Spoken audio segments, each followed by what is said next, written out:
All right, everyone, welcome back to another episode of the Two Planker Podcast. I'm your host, Ethan Schaefer, and today we have David Kolbrener returning to the show. David is the founder of Skards and was on the podcast last January for episode 3 when he first started his ski trading card company. It's been over a year, so I wanted to check in with David and see how business is doing. If you haven't listened to episode 3, go check that out before listening to this one. That way, you have a good picture of before and after for what we're talking about. As always, if you like the show, be sure to subscribe and give us a rating. Follow us on Instagram at twoplankerpod, and send us a DM if you want to see someone on the show. We've gotten a lot of guest requests, and we are in the works to make those happen as soon as we can. That's all for the intro. Hope you like it. Okay, we're rolling. Boom. Whenever you're ready. So here we are back with David over a year later from the first check-in. And David, you want to introduce yourself to everyone for people that don't know you? How's it going, everyone? My name is David Kolbrener. I run Skards, skier trading cards. I coach the free ski team at Mammoth Mountain, and yeah, been doing this for about a year now, and it's been a blast. This is awesome, dude. You were the third episode ever, and we recorded that last January, 5 days after you posted the announcement on New Schoolers. So just wanted to check in and see what's up. So it looks like you're still in Mammoth. Are you? Have you been staying there since we last talked? More or less, it's been home base. Yeah, finally got like a really nice spot to live. I'm not like bouncing apartments or living in my car anymore, so that's cool. But I was up in Oregon for a little bit this summer. Went back east and visited my family. But other than that, yeah, just hanging out here. Cool. So I listened to our old interview just to kind of refresh myself. So I don't know if you want to give like a quick 30-second overview of your background since it's been so long since people heard from you. But basically, East Coast guy moved out west. Does that sum it up? Yeah, pretty much. I grew up in Croton-on-Hudson, New York. It's about an hour outside of New York City. I went to college at Binghamton University, which is like upstate, kind of like Western New York. Grew up skiing like the Catskills, a bit up in northern Vermont. And then when I was in college, I was at Big Boulder. Moved out to Mammoth shortly after graduating, and I've been here ever since. Sick. So pursued the ski bum dream, and then I don't know if you remember saying this, but you were inspired by Euphoric Supply to start Skards, and that was rapper trading cards. Do you still look back on his project and be like, yeah, that's where kind of all came from? Kind of, yeah. It's funny, like I actually checked out their website the other day, and they don't have any trading cards on it right now. It's like rugs and shoes and like carpets and like, or I don't know. But yeah, that was definitely a big inspiration to make the first trading card. So how'd it go? How was the first year? I mean, we talked right when you're doing literally your first drop ever. You were telling me about the Phil Casabon and the A Hall cards, and now you're already like, how many drops are you in now? Two, four, six. Looks like you're 8 drops in. So how's it all been going? It's been going well. There's plenty of ups and downs, but like a lot more ups than downs, and the ups are pretty good. Like I don't know, met a lot of cool people. It's been really well received, I think, by most parties involved. And I don't know, just like I don't know, it feels good to like give back to the community, and sometimes people will like just be like more appreciative than I expected. So that's really motivating. Yeah. So what was the Yeah. response after the first drop? I mean, we were talking while you were still like working out printing and shipping out the first orders. Like, did it go how you expected? Yeah, it did go really well. Like there were a lot of like curveballs that I didn't expect and had to like jump through some hurdles, but overall like people were helpful. One thing I didn't expect was like how expensive shipping to like Australia or like Finland, for example, is. So that's kind of annoying. But overall, yeah, like people seem stoked on it. The Instagram page like just kept growing. Some people would reach out or like randomly like in Mammoth over the springtime, I'd meet people and like it just I don't know, it went pretty seamlessly. I of course have like a lot of like things I want to work through, but overall I'm pretty thrilled with how it's been going. Yeah. And so after the first one, was it easier to get people? Because I know, I mean, I'm sure Oh you've been having yeah, people. At first, we were talking about a big nomination system. Like you wanted the yeah, athletes to recommend their friends. Like how has the sourcing been since then? yeah. That helped a ton. My coworker, another coach at Mammoth, he gave me the idea for the nomination, and like that worked really well. Ended up talking to people that like maybe I'd never even heard of, or like hadn't thought to even reach out to them. So that that was really cool. And then yeah, people just like it's so much easier to get a hold of someone if someone just shoots you their number or contact. It's like, hey, so and so shared your number with me, and it's like, not only do I not have to just reach out over DM, and it's just like easier to just text someone back and forth, but also there's like a little bit more respect. Like, oh, if my buddy thinks this is a cool idea, then I'll like give it the time of day. Not saying that people like are quick to shut it out, but like I don't know, I've just found that it's a little bit more successful when someone just shares their number and they're like, hey, so and so's interested, hit him up or something like that. So, Yeah. Have there been some mind blowers that you're like, dude, I cannot believe I'm texting so and so right now? um, I think I'm like a little bit numb to that now. I definitely still was like real hyped to meet Phil over the summer at Mount Hood. And then yeah, Kim Boberg was really genuine. Like so like he was like, all right, still looking for a photo. Like I want to make sure it's a good one because it's like it's a big deal to be on a Skard. And I was like, damn, like Kim Boberg is this stoked. Like that means a lot. Yeah, I don't know. And then also like being at Mount Hood is really cool too. Like if anyone listening is trying to do anything in the ski world, like just literally just go to Mount Hood for a week and hang out in the parking lot. Like go ski and just post up in the parking lot for an hour after every session, and you'll just meet people that like will be like, oh, you do XYZ, you want to make this happen, like here's so like people just airdropping me contacts and telling me to like reach out to so and so and this person and that person. So yeah, I don't know. No, that's Definitely, sick. yeah, definitely, Yeah. definitely good. So let's hear about the that Mount Hood trip because I was following along on your stories. So what happened with that? I mean, I'm not even exactly sure how far that is from where you're at, but yeah, let's just hear it. Yeah, pretty unofficial. Me and two of my friends from Mammoth, another one, or they both actually coach now. One coaches the free ski team with me, the other one coaches the snowboard side of things. Just hopped in my car like super early in the morning on July 1st. Made a little road trip out of it. Stopped at like Crater Lake on the way, and then saw like a high school buddy of mine in Bend, and then got to Hood like late that night and skied 9 of the 10 days that we were there. They like closed the park one day a week for like maintenance and stuff, and it just coincidentally, I guess, was on July 4th, so that was pretty fun. um, yeah, we did a mix of I don't want to incriminate anyone here, but a mix of borrowing passes and hiking up and poaching and getting some race kids passes off of them like in the parking lot that morning. But we made it work, and um two like the two of the kids with me they'd never been to Mount Hood. I was there for a few days the summer before.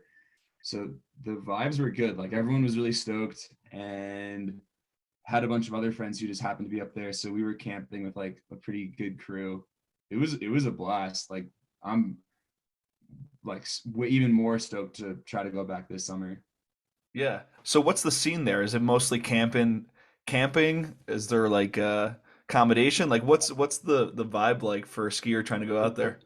That's like the coolest thing about Mount Hood is it's all like public land. So Mammoth has a lot of that too. Like it's like BLM, like Bureau of Land Management. You just post up pretty much wherever. Like obviously be respectful and like clean up your garbage. But um yeah, like there's I can't even remember the name of the road we were on. It was like 41 or 51. I don't know. There's like so many different spots you can post up. We were right by a river and had some like flat tent area because like it was just my minivan full of all of like like 3 people's ski and snowboard gear. My friend who was flying back to North Carolina had his like massive suitcase in the car. And then we just had like, yeah, tents, camping gear, all that stuff.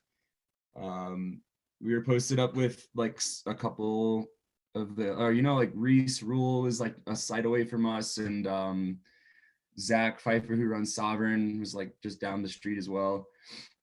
We were there for a bunch of nights, and yeah, it's pretty straightforward. Like there's people posted up everywhere. That's awesome, man. Yeah. That's sick. How much are the passes? Because it seems like most people try to poach it rather than just buying like a spring or summer pass. I think if you're there for, well, like the spring pass is a sick deal. I'd love to get up there this time of year, this spring. It's just that Mammoth is also pretty fun that time of year.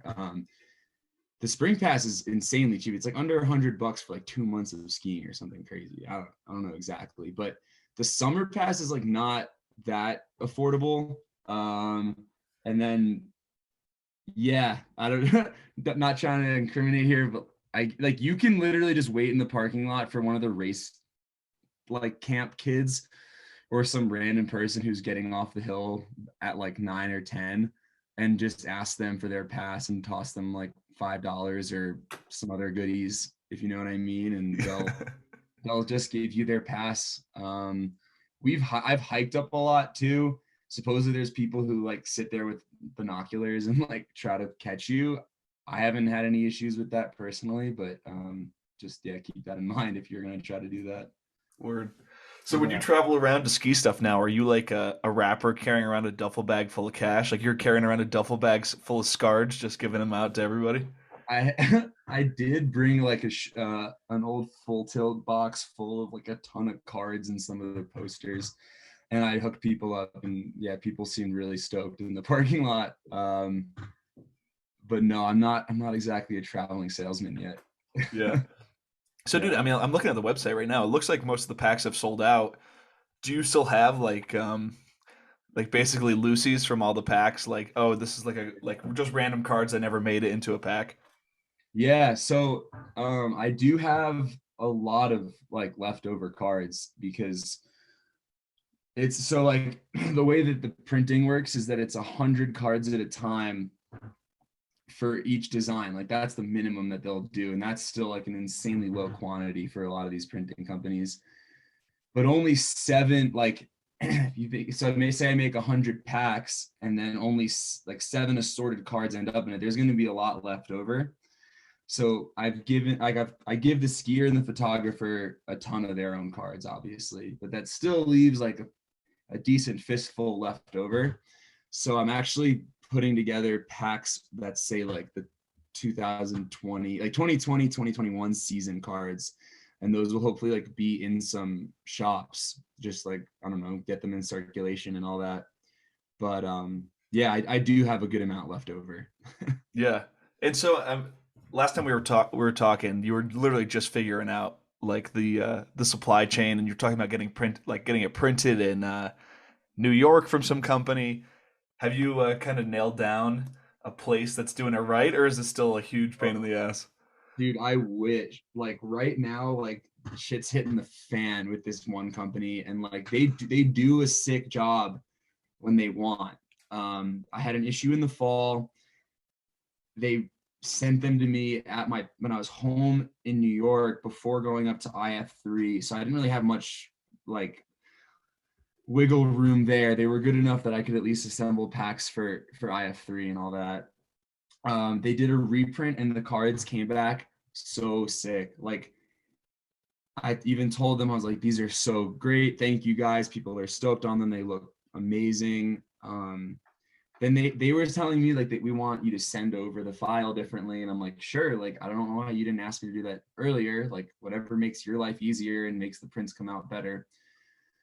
So then I was already like scrambling trying to get this pack out in January. We just got so much snow in Mammoth in December, and I was working a ton, and like I don't know what happened, but me and my housemate did not communicate well, and we had multiple people on our floor and or couch like nonstop for a month while it dumped, and I had so many hours of work. It was horrible, but like somehow I got the pack out with a couple typos, and then was like, all right, sick. They're gonna arrive the day of the drop. This is gonna be awesome. I can assemble them and send them out. They came back like super messed up. Like all the pink tones are really washed, or not washed, but like over like exaggerated, and like the backs are not centered. The Skards logo on a couple of the horizontal cards got cropped. I was like, no, like I thought we figured this out. So I got in touch with the company.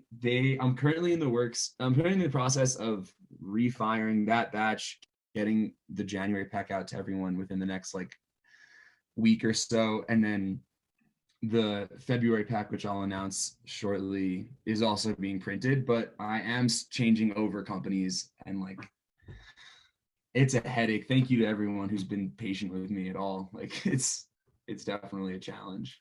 Yeah.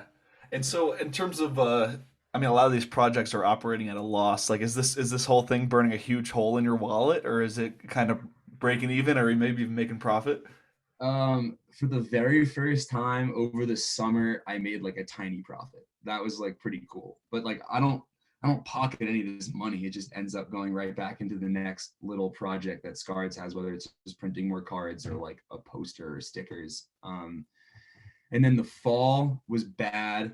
Like I was just unorganized and had to like deal with a lot of stuff. Um, but yeah, I don't. If any like people have definitely asked me about like paying out, and we can talk about that in a minute. But like Skards does not make any money like at all.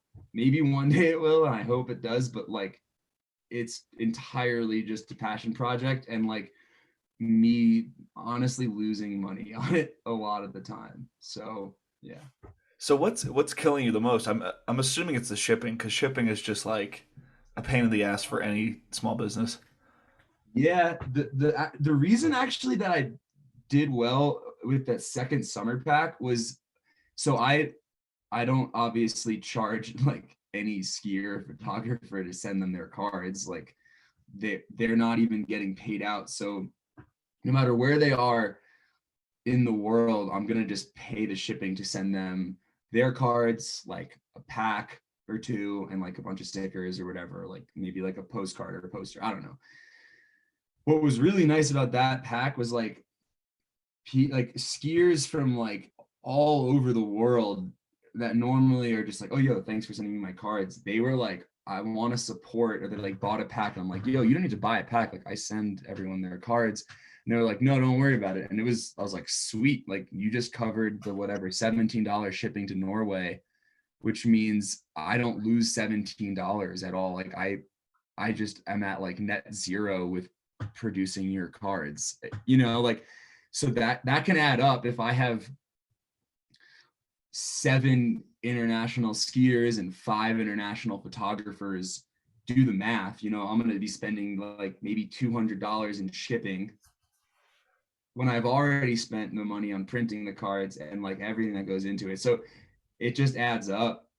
um but yeah, like I said, I'm not going to make the photographer that's already not getting paid for their photo pay for the shipping to like New Zealand. Yeah. Yeah, totally. I mean, and so last time we were talking, maybe further down the road you would buy your own printing equipment. Is that just so out of the question? I feel like that would be like super expensive. Yeah, those printing, like those are so insanely expensive. Like unless I was literally producing trading cards for the entire action sports world, I don't think that it would pay out. I am working on like just getting like higher quantities is obviously huge, but also like printing a lot at the same time. So say I could do like 50 different cards at once for a couple different packs coming out, like then I'm paying lower prices for the cards, plus also not paying as much on shipping. I just have everything lined up. Like I am working with someone right now to like cut down on all these little tiny production costs. Yeah.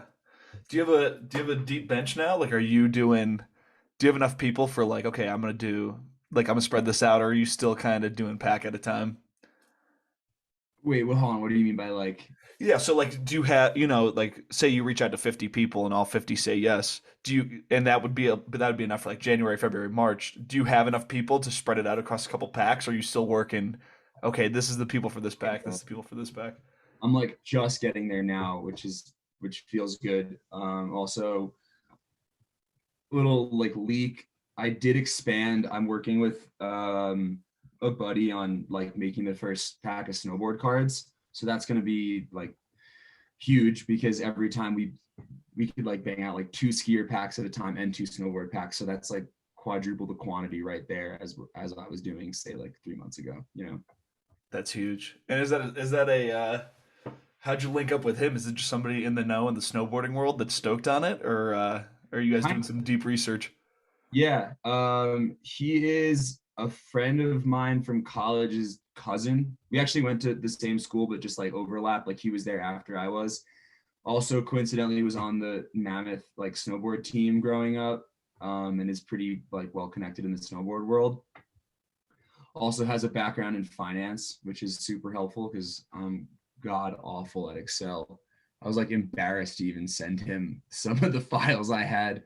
Um, but yeah, we just started chatting because we have like I had a lot of mutual friends, and then he sounded really interested in the idea and knew a lot of people in the snowboard world, and now here we are. Dude, hell yeah. And that's great because that's something I had written down because you did mention that last year and you said you didn't feel comfortable doing it yourself because you felt like it would have been like an insult to the community because you don't really know like the snowboarding world. So that's great that you found someone that's kind Yeah, of in the know. yeah, no, totally.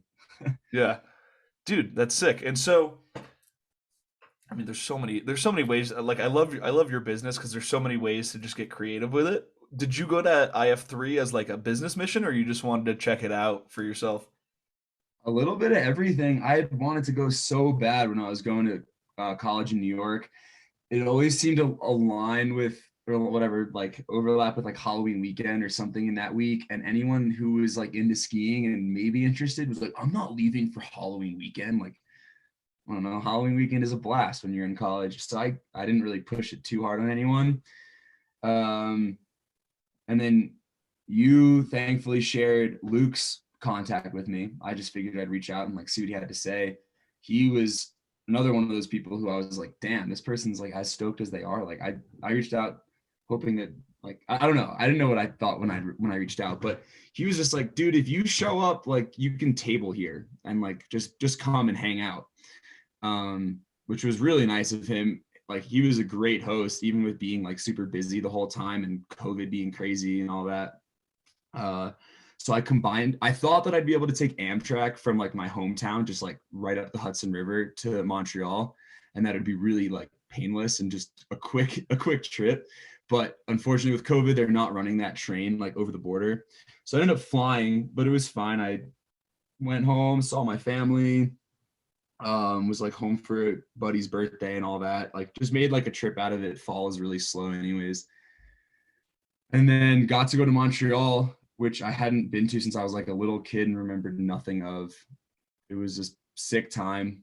And just like, yeah, network, met some cool people, gave cards out to people that maybe didn't give a shit. And then other times it was giving them out to little kids that like came back up to me like 20 times throughout the evening. So that like, it was wholesome. Met cool people, put my French to the test again. And yeah, IF3 is sick. Like, definitely go if you're on the East Coast and can get over there. Yeah, dude. Shout out to Luke Sky Powder. He's just such a nice dude. That's awesome that they gave you a table. Um, Mhm. so you mentioned the little kids. That's actually what I wanted to ask you. So you predicted that little kids would be your biggest demo. Did that end up being true? Yeah, it's like it's hard to reach them, but once you do, they're the most stoked on it. Like the younger kids on the Mammoth free ski team are always the ones that are like, "When's the next pack?" Like they're hyped on it. Um, but yeah, I was at Live 3 for the first like 3 of the 4 nights. The first night was like the all women's night, which was like pretty mellow. It was in like a cool little theater. And I just met some like cool people there, and I don't know, like sold a bunch of t-shirts, but nothing crazy. The next night was at like called Trash Bar. You've probably heard of it. It's got the like skate bowl in it. Yeah. That was cool. I met JF Poole, like really genuine guy, and then just had a pretty long evening that night, and woke up the next day. My friend was trying to like meet me there for that night, but like I think got the wrong COVID test and they turned him around at the border. So he went like back to Burlington or something, and then made it over the border the next morning, picked me up, and then the third night was at Belle Neige. It's like a ski resort, like I don't know, like an hour outside of Montreal. Made it over there and it was just like freezing cold, like drive-in theater, but a ton of skiers from like all over Quebec just like hanging out, watching movies and like hanging out around a bonfire. And I guess families show up to that so the kids can like camp in the RV and watch a movie. And that was when I just had like little kids like coming over to me and like asking me for more cards, which I was like, all right, this is why I started Skards. Like I want kids stoked on trading cards. Dude, that's so awesome. I mean, yeah, so like how does it feel now that you went I mean, over the past year, like, I've done probably like nearly 30 episodes since we last talked. What's it like for you going from somebody that's just a fan of the ski world to somebody that's like really contributing something to the community and to the culture?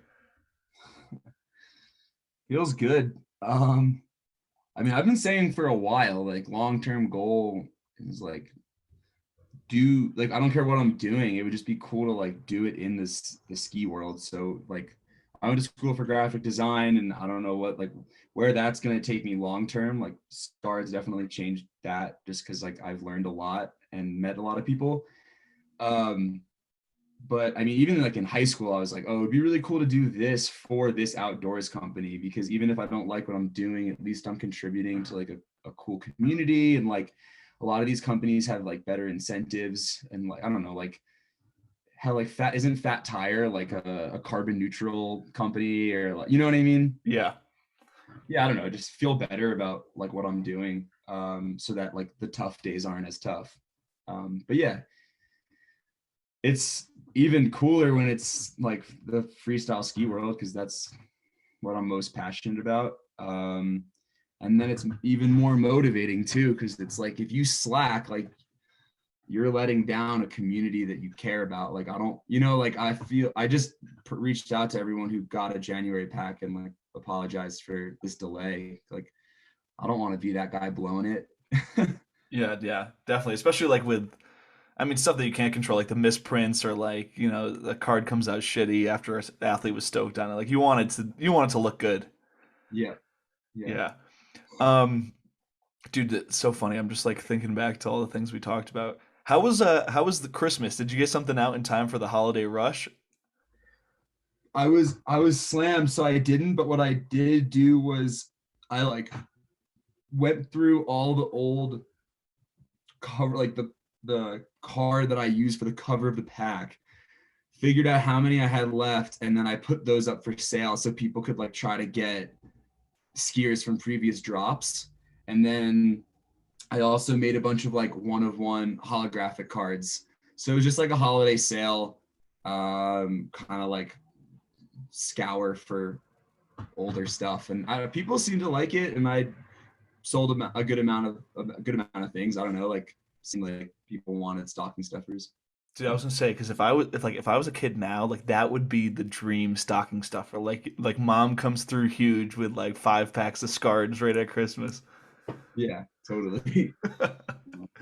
Yeah, I Oh would have man. loved to have done like a holiday pack, and I definitely like I always have something lined up, and sometimes cool things come of it, and other times everything just falls through. And it's like, well, maybe this will happen in 6 months from now, maybe it'll never happen, but yeah. Yeah. Dude, and so another thing, just in talking about like other ideas, and this is something that I even texted you about, just because like the hype was crazy in the fall. Like over the past year, we've seen the complete explosion of NFTs. So have you explored any Skards NFT knew ideas? that was coming up. Really? Yeah, of course. And then like I bet like I don't know, I've been like getting DMs about it and everything. It is in the works, yeah. And a huge like motivating factor to make that happen is I really do want to pay out skiers and photographers for for being like affiliated with Skards. So the way I don't know exactly how it's going to be implemented yet, but I've made some mock-ups of how it's gonna like look when you're on like OpenSea or Rarible or whatever, and I think it looks really dope. People like the skiers I've shared them with have like thought they look cool. For those of you who don't know about how NFTs work, you can build in a royalty fee. So every time the collectible trades hands, certain people get paid out, right? So say say the NFT is traded for $100. Let's say like a 15% royalty fee is built in, and that ends up in my pocket, which then I can dish out 5% to the photographer, 5% to the skier, and then Skards will pocket another 5%, which would then cover like gas fees or something. So it's in the works. I'm just working with my partner right now on the best way to like launch it, because the NFT world is making me feel like a grandpa, dude. I gotta like figure out like Discord, and I gotta push it on TikTok and make a Twitter. Like I don't, dude. It seems like a lot to get the community going. But yeah, for those of you who want to start trading NFTs, you can expect them. I'd say summertime. Like that's ideally when I'm gonna like start putting out collections. Dude, hell yeah. A lot of great announcements in this one so far, a lot of big future stuff. So, I mean, you kind of hinted at it that that you've had some athletes and photographers like want a little bit of cut. Like, what have those conversations been like? Obviously, you don't need to, put people on blast, but like, what I Um, mean, and I'm sure it's in the back of your mind too that you want to give back to them. But have some of those conversations been like? 99% of the time, like super chill. Like people either don't even ask or will like say like I would never ask for cash. I think what you're doing is sick. And I'm like, that makes that easy because like I don't have cash to give you right now. Recently I have been saying like I have like an NFT vision in mind. So like down the road you can definitely get paid out. Um, and then of course there are people that either just completely ignore me and or the skier. I've had sometimes the skier get back to me like, hey, sorry, so and so wants money or like whatever. And then there was one interaction I had which was anticipated, but was so much more like I was just roasted. Like I was even asking how much they wanted for the photo because it's a sick photo, and this photographer like ignored my offer and like continued to criticize me using like photos without paying for them. And I don't know, I just was like, all right, this guy or this person is definitely like upset, but instead of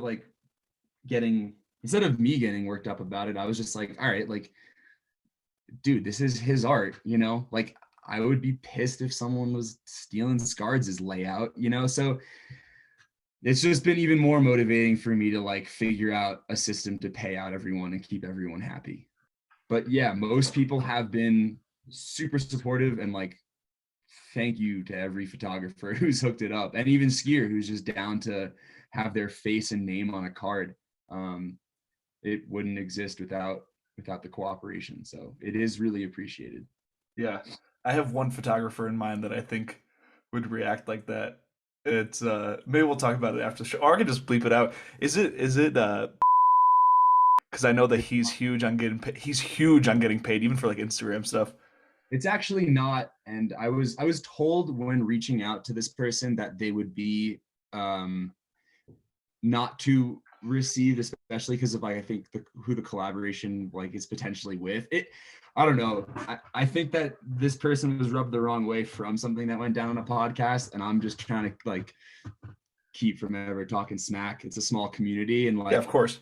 yeah, the photo is just so unbelievably dope, and it like also is like the kind of photo that looks good on a card. And this guy was also super tied into the ski community, so like I want to use his photo, but it's fine. Like I really get it and I respect it, so it is Yeah, what it totally. is. Yeah. Yeah. Well, I mean, out of all the interactions, that's pretty cool. I mean, you're working with a lot of photographers and a lot of skiers. I'm surprised that it actually doesn't happen more frequently. That people are really pressing you, Yeah. hey, this is my livelihood. I need some return from it. For sure. There was one guy like the Mate Pack, we did a donation to POW, and that was just because one of the photographers was like, I don't give my photos away for free, but like, what if we do a donation? And I'm like, cool, been meaning to do that. How does POW sound? He was like, sounds epic. And then people seemed to like respond well to Skards giving money to POW. And like, I didn't, it was supposed to be like a certain amount of money to, or whatever, like a cut of profits, like X2, and obviously I didn't profit at all. So it was just like me and Treefort just like shelling out money to give to POW because POW's a good organization. So, Yeah. and Sick. then the photographer was stoked. So yeah. Yeah. So do you have any companies that I know that you have like a partners tab on your website. Are there companies that are supporting you drop after drop, or are these kind of people that have helped you along the way? Yeah. I mean, for sure. Yeah. So a handful of companies are like pretty involved and I'm still talking to them about making something else happen, or like bigger companies that want to do stuff that maybe should have happened like a couple months ago, but like I was busy, they were busy. And hopefully like everyone will see some cool stuff over the summer or just the next few months. And yeah, I mean like new schoolers, like David Zorko is a great dude, and I had a little or have a little partnership with them where they'll just like do the swipe up link every time I like drop a pack. So they've been helpful. Yeah, I haven't really had any negative interactions with any companies, especially because I don't usually ask much of them. It's like, hey, provide stickers for the pack, and if you're comfortable with like covering some production costs, then that's great. That's awesome, dude. That's so sick. And so, I mean, this is another thing. I love talking to you because it's just like ideas. It's just throwing ideas out. Um, so remember, like growing up, like there would be like the Nike like 6.0 customize a shoe, or like Etnies would do that. Have you had anyone that's like, like a little Grom that wants to do like a custom card for themselves? Have you thought about doing like Yeah, a custom card thing for Skards? I've had kids hit me up and be like, "Can I be on a card?" And sometimes they're like, like you said, just a Grom that wants a card, and it's like, "Yo, buddy, like I'm already getting all these cards printed. If you want a card, send me a cool photo and stats." And like, and then also, like bring something to the table, I guess, is a big thing too. So if a Grom that is just some like local kid learning to slide their first rail, they don't have any sponsors or connections, like, yeah, I'm gonna be like, all right, like you got to cover the production costs the way you would pay for a custom Nike 6.0 shoe. But I've also had people that like, oh, hey, you made a card for so and so, or my buddy, like, can I get on a card? And I'm like, I look at their Instagram, they're like up and coming skier or whatever, like, yeah, dude, like put me in touch with company X that you ride for, see if they want to send me stickers and do a collab. Give me a cool photo that's going to look good on a card and send me stats. Like people, I definitely got a couple like weirdly aggro messages from kids, and I'm like, dude, there's no like, I don't care who you are. Message me and like, let's make a card. Like this is not the MLB. Like we're just trying to have fun here and make cards for the ski community. So Yeah, dude, I didn't even think about that, but it makes sense that people would be like, "What the hell, bro? You put my buddy on, and yeah, I'm just as good, if not better." Blah blah blah blah blah. yeah, don't come at me like that. Just be like nice. Be like, hey, like I am so and so riding at X mountain in Vermont or like the Midwest, and I really want to be on a card. You made one for my friend. Also, you should get in touch with this ski shop. Here's the like, or this dude makes beanies, like using recycled scarves from a thrift store. Like, dude, whatever it is, come to me and just say that and share a contact of someone who's, I hate using the word relevant, but just like kind of relevant in the ski world, and like let's make something happen. Yeah. So Do you have a bucket list for people that you're still trying to get? Like anyone, you're like, dude, if only they would open the DM, like it would be awesome. yeah, there, I mean, there's certain people that are just impossible like to get a hold of. Like for example, I don't know if anyone listening has any ties with Candied, but like even people who are very, very high up in the ski world, so to speak, have been like, yeah, I don't know how to get a hold of him. Like, Yeah. so obviously a Candied card would be sick, but there are like cards in the works that people would be like, oh, you need like a goat collection and all that. Like those are working, like those are happening. It's just a matter of like what pack they're ending up in and when they're gonna drop at the right time. So Yeah. yeah. Has anyone Oh, dude, this would be so sick. There's so much like this is such a great product, dude. Like, have you worked on getting any signature cards? Like, you could literally turn this Oh, into getting like them a signed. NFL type thing. Dude, yeah, there's so what was really cool was over the summer, I can't remember who it was, but someone just like tagged me in a post and was like, they got their Will Wesson card signed at Woodward. And I was let's go. Like, that's so dope. And I've had kids on the Mammoth team say to me, like, I have my Alex Hall card in my pocket. I'm gonna get him to sign it today. And like, I think that they're just shy, maybe don't, or like, hey, Hall's just skiing too fast past him. I don't know. But yeah, people have said like you should put like, you know how there's like the fake signature on the card? Yeah. That one's pretty, like I could do that, but like so it looks like there's a signature, but it's not. That would be easier to print all of them at once. I think maybe I'm just kind of shy and like I don't like when I see skiers on the hill now, like I think I'm just grateful to have them even say what up and want to take a lap with me. Um, maybe I should just like step out of my comfort zone and be like, yo, would you be down to just sign these 10 cards in my pocket? And then I'm going to put them in packs. Dude, I kids should would do go that. I crazy over that. Kids would I go think, crazy. yeah, there have been a bunch of homies there, a bunch of skiers at Mammoth like this season. And I was like, should I, like, I don't know. Yeah. Dude, or you But could even do one of the fabric cards. Like, you know how they put like a player's jersey in it and you could like kind of feel the fabric a little bit? Bro, there's so many things you a could piece do. of their X Games bib like in the card or something. Dude, Yeah. I'm telling you, bro. There's so many different ways you could take it. Like this is probably my favorite project in skiing right now. It's so sick, Hell yeah. Yeah. dude. So I mean, yeah, we're getting close to the time I predicted for this, and we still have a little time. I just don't want to run past our cutoff. So like, what future vision do you have for it other than the things that we've discussed so far? Yeah, for biggest future vision is expand into snowboarding. And we have a few people who are on board and it's looking like it's gonna happen within the near future. So like I'm really excited about that. Um I've also just been watching more snowboard video, like my housemate snowboards. So it's been a fair mix of like what's on our TV a lot. And then also just like it's funny, so many skiers talk about they're like, I watch so many snowboard edits because like just difference and like inspiration, everything. Like I'm excited to just get more involved in snowboarding. I also have a couple visions that I don't want to ruin like on this podcast, but like just cool little collectibles, making NFTs happen, I think will be really sick. Damn. What else?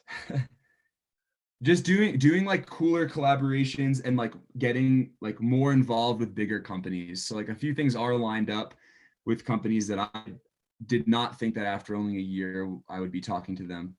So I'm really like excited about that and like grateful for their support. But yeah. Dude, love to hear it. And I don't know. Before I let you go, like how's the coaching going? You're the this is a downplayed part on both the podcasts so far, but you're the head. Are you the head coach for the free ski team there, or are you just one of the coaches? No way am I the head coach. So I coach the junior team, which Okay, yeah, is yeah. yeah. So it's ages 13 and up. All the kids I coach though are 13 and 14, like eighth and ninth grade. They're either not interested in doing the elite team or like working their way up to the elite team. And I love it. It's like a little bit less pressure because they're not super focused on like sticking dub tens and traveling all over for rev tours. It's a bit more like my speed and what I like in skiing.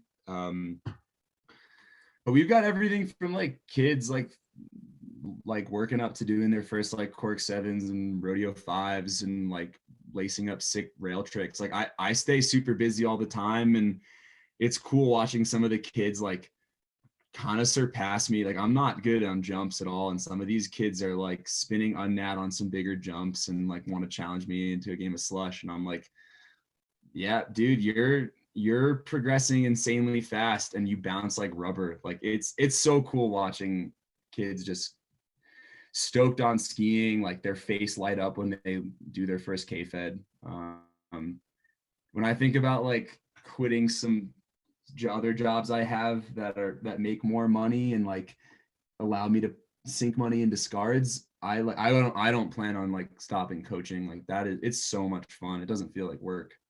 Yeah. I mean, you're in such a great spot because you're targeting like a younger demo and like you're pretty tuned into the younger demo. You noticing any trends from like the eighth and ninth graders of the ski world that you think are going to be big in skiing coming up? Um, if I hang out with like some of the kids on the elite team, I think I notice a bit more of what like I'm trying to think trends. How do I answer this question? I mean, I don't know. Listening to like a lot of like Juice World, like just like a different taste in music, different style of like putting out their clips. Um, Yeah, because so are these like, and this is something I've noticed in my home mountain too. Like all I ever see now, I never see any YouTube edits anymore at all, or even edits posted on New School. It's all iPhone clips. Like, is that what you've been seeing too? yeah, I do think though that like as they get a little older, they realize that just posting one clip is like not not dope. I don't know, unless it's a really dope clip. But Yeah. like, yeah, I've noticed that some of the kids will like hold off for a couple of weeks and then put together like a little Instagram edit reel, whatever it is. Um, I don't know, trends.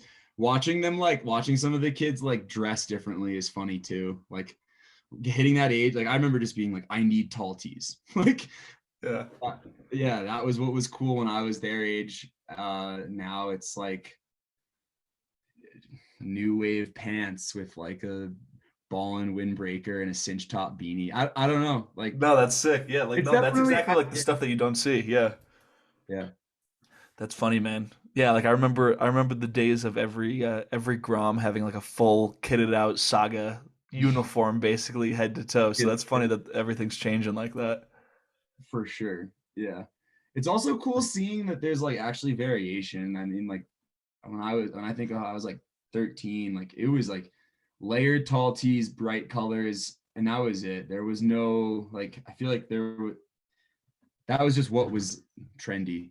Now it's like you see kids mobbing through with like 4XL pants and a tall tee below their knees, like keeping the '09 style alive. And then there's other kids wearing like a puffy jacket, someone else with like an open windbreaker. It's like there's definitely some variation, and it's cool seeing, I guess, kids like just pick their style. And yeah, it's people might knock it, but I think that like fashion is like a huge part of how you also ride. Like I've even noticed if I have like an open windbreaker, I'm gonna like I think I ski a little differently. I don't know, or like you put on some bigger mittens and don't go out with no poles, like that's gonna change even what trick you do on that jump or rail. Yeah. Dude, Ankilla's just sitting in his room applauding now that you said that, dude. He is huge on the fashion. He is big on fashion for sure. All right, word. I just wanted to check in on that before we end this episode. A little state of what the Groms are up to. But dude, thanks for checking in. I For always sure. love to see what you're doing and love to like talk about the future of Skards. It's like such a sick product. Yeah. You want to leave us off with anything? I was just gonna ask if there were any viewer questions that people had. Dude, it's so funny you said that. We just got one in that's pretty new. All right. Last minute question that came in while we were recording. Clayton Greenberg. He said, "What inspired you most when you were creating Skards from CG Media?" What up, Clayton? I met Clayton up at Mount Hood my first summer up there 2 years ago. Uh What inspired me the most? I definitely mentioned like the seeing that someone was making Pokemon cards for rappers, like the euphoric supply stuff. I was like, oh, this can actually happen. That was a big inspiration to just like pull the trigger on it. I've been like sketching and like doing ski art for a long time. Like that's just been what I've done as a kid. And damn, what I don't know. I just love skiing. I freaking love skiing. It's what makes me happiest. Like freedom of expression. Like I feel so good, even just like mobbing down a groomer and like slashing a turn and then ollieing over a mogul. Like it's freedom. It's the best. So yeah. Hell yeah, dude. Word. So yeah, and any closing thought you wanna let the people know before we let you go? Uh, Thanks for tuning in, and thank you all for your support. If you ever have any suggestions or criticisms, whatever it may be, just DM me. Like I'm on my phone a good amount. So yeah, thanks a Word. lot. Thanks for coming on, dude. Yeah, thank you, man.